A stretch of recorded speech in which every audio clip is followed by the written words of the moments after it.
Hello! Loops in Python set number 6. In this set, we are going to look into some more loop styles, which includes while loop and some more applications. So, ready? Where is the program list? Here is the program list. And the program list I'm keeping for your view here. Now, I'm making it a little bigger also so that you can pause the video and look into and read into the questions that are on your way. If you would like to stop the video and do them all by yourself, that will be great. But those who need little help, let me show the clue of the answers to them. This is for explanation, not for you to, immediately copy and then just like that. Okay. So here comes the first one, which says print the digits of a number. How to print the digits of a number? When you input a number, that number, all the digits of the number come together as a single value. To break the digits of a number, we need to divide the number by 10. And when I divide the number by 10, I get the remainder. That remainder can be considered as one of the digit. And after that, the number has to be converted to the portion which is not yet seen, that is the quotient part of the division. So if I show you with the help of an example, that will be better. This one explains how the number is going to give the digits one by one. I take a while loop because a while loop is used only when the condition is most important. It doesn't have a range of starting value and ending value fixed. So the condition is the number should be more than 0. And why so? Because here, when the number is taken, say the number is taken as 6532, then if I divide it by 10 and take the remainder, what will I get? I will take the last digit, which is 2. And then I will modify the number by dividing it by 10 and taking the quotient. So if I take the quotient, what will I get? I will get 653. With 653, if I divide it again by 10 and take the remainder, I will get 3. So here is that 3. And then I will want to modify the number because next time I will want the number to become shorter. So I divide the number 653 by 10 and take the quotient and put it back in itself.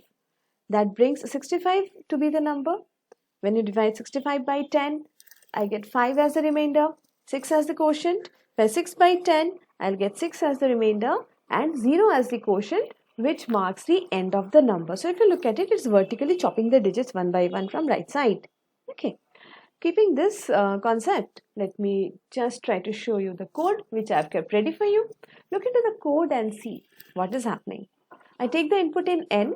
But after that, I am copying it on Cn. You know what is Cn representing? That because I am chopping the number away and chopping the digits of the number and modifying the number, I am losing away the source number. So it's not a good choice to lose out the source number. Therefore, here the number is copied in Cn and the work is working with the copied number. Let me run the program and show you the output once. Okay. If I show you the output, you will probably understand how the modification is helping us to extract the digits of the number. So let me take the number 6532. If I take 6532, see, the output is showing the number Cn and the digit that is extracted. D is the digit, right? And Cn is the number. So first the source number is copied, therefore 6532 is the number. Then you see this portion is modifying Cn by putting back in it the number divided by 10, right? So that is bringing back 653. With 653, if you look at it, then you will see 3 is coming as the remainder because 653 is more than 0. That is letting the condition repeat again. So the while loop repeats again. This is how a while loop goes on as long as the condition is true. Okay. With this, the new D is 3 because 653 will give 3. Then 653 becomes 65 with 5 as the remainder, and then 65 becomes 6 with 6 as the remainder, and finally that 6 becomes 0 when 6 is in Cn and Cn by 10 is done. That brings 0 as the quotient, you please do the division once and then only you will see how that 0 is coming, and that will stop it from repeating. I would love to show you one more result of the execution. If I take 95173, check out the output. Okay, now keeping this in mind, I'm going to come forward in the next videos for the next set of programs under this category. Okay.